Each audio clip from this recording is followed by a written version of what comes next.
Bem, como vimos na aula anterior, o polígono é uma figura plana formada por três ou mais segmentos, chamados de lados, de modo que cada lado tem interseção com somente outros dois lados próximos, sendo tais que as interseções são denominadas vértices do polígono e os lados próximos não são paralelos. A região anterior ao polígono é muitas vezes tratada como se fosse o próprio polígono. Observe aqui, ó, esse lado e esse se encontram em um único vértice, mas eles não são paralelos, né? Esse lado com esse, né? Apesar desse com esse ser, mas eles não se encontram. Então, quem se encontra é esse aqui com esse forma até um ângulo reto, né? Um ângulo de 90 graus nesse retângulo. Polígono convexo. É um polígono convexo constituído de modo que os prolongamentos de dois lados nunca ficarão no interior da figura original.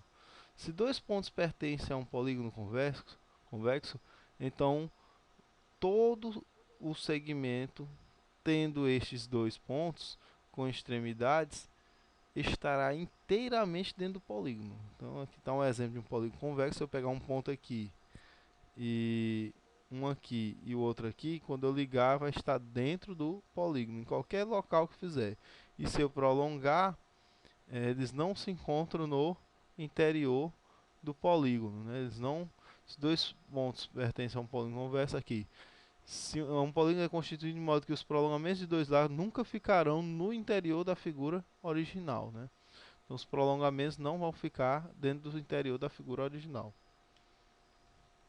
Veja a nomenclatura de alguns polígonos convexos de acordo com o número de lados, né? Então o triângulo, 3 lados. O pentágono, 5 lados. Heptágono, 7 lados. Eneágono, 9 lados. Um decágono, 11 lados. O quadrilátero, 4 lados. Hexágono, 6 lados. Octógono, 8 lados. Decágono, 10. Dodecágono, 12, né? E aí, sucessivamente. Polígono não convexo. Um polígono é dito não convexo se, dados dois pontos do polígono, um segmento que tem estes pontos com extremidades contiver os pontos que estão fora do polígono, né? Contiver pontos fora do polígono. Então, ó, se eu pegar essa linha azul aqui, observar ela, você observa que parte dela está fora do polígono. Também, se eu pegar o prolongamento desse lado, esse prolongamento fica para dentro do polígono. Então, logo, esse aqui é um polígono não convexo. Triângulos. Os triângulos são polígonos de três lados. Iremos classificar os triângulos de duas maneiras, quanto aos lados e quanto aos ângulos. Quanto aos lados, nós temos o equilátero, todos os lados são iguais. Então, nós temos um triângulo equilátero, os três lados com a mesma medida. E logo após, vamos ver que o triângulo equilátero também possui os três ângulos iguais, né? Isósceles, dois lados iguais. Então, observe que este lado é igual a esse, né? Então, ele é um triângulo isósceles. Observe que também, veremos ver daqui a pouco, que o triângulo isósceles tem os ângulos da base congruentes. Tem dois ângulos congruentes. Os ângulos adjacentes aos lados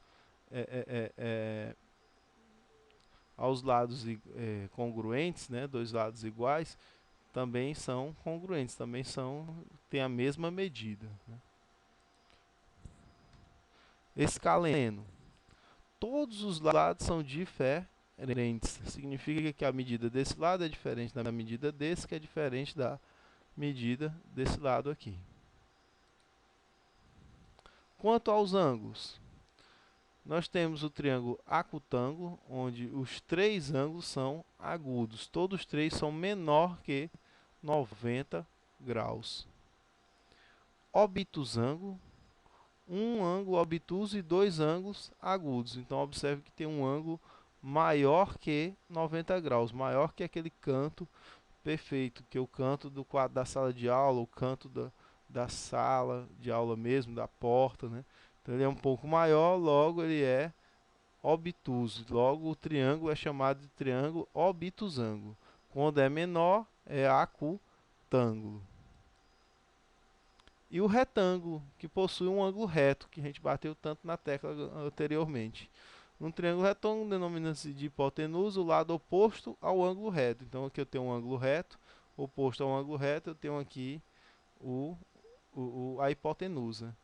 E os demais se chamam catetos. Então o cateto está adjacente ao ângulo reto e aqui também está adjacente ao ângulo reto, né? Aqui o ângulo reto está representado por esse arco, mas se tivesse um quadradinho com a bolinha no meio, não precisaria ter essa medida 90 graus. Você já saberia que é reto, né? Os ângulos agudos adjacentes aos catetos de um triângulo retângulo são complementares, ou seja, esse ângulo mais esse é sempre igual a 90 graus. Por quê? Porque a soma dos ângulos internos de um triângulo vale 180 graus. Então, se aqui já é 90, então esse ângulo mais esse são complementares. Então, esse ângulo mais esse é igual a 90 graus, né? Algumas propriedades. Se o triângulo tem dois lados iguais, os ângulos que lhes são opostos também são iguais, né? Então, a primeira diz o seguinte: se o triângulo tem dois lados iguais, os ângulos que lhes são opostos também são iguais. Ora, então a gente observa aqui, ó, no isósceles, se um triângulo tem dois lados iguais, os ângulos que são os opostos a esses lados, esse ângulo aqui é oposto a esse aqui é oposto a esse, também são iguais. Num triângulo ou em triângulos iguais, os lados iguais opõem-se aos ângulos iguais, né? Em um triângulo ou em triângulos iguais, né? Então você observa que se tiver mais de um triângulo, os lados iguais opõem-se aos ângulos iguais, né? Um ângulo externo de um triângulo é maior do que qualquer um dos outros ângulos internos não adjacentes, né? Então, um ângulo externo de um triângulo é sempre maior que qualquer um dos ângulos internos não adjacentes. Ou seja, se eu prolongar aqui, esse ângulo aqui vai ser maior do que 90 e maior do que esse aqui, né? Até porque ele é obtuso, então é maior do que qualquer um desses ângulos aqui, porque o maior deles é 90. Então, é o que vale essa propriedade. Se dois lados de um triângulo têm medidas diferentes, o maior lado opõe-se ao maior ângulo e ao menor lado opõe-se o menor ângulo. Então, bem aqui, ó, que as medidas no escaleno são diferentes. Então, o maior lado opõe-se ao maior ângulo. Esse ângulo aqui é o maior e aqui eu tenho o maior lado, né? O menor lado se opõe-se ao menor ângulo. Esse lado aqui é o menor, então aqui é o menor ângulo, tá? Esse lado aqui é menor, aqui é o menor ângulo, tá?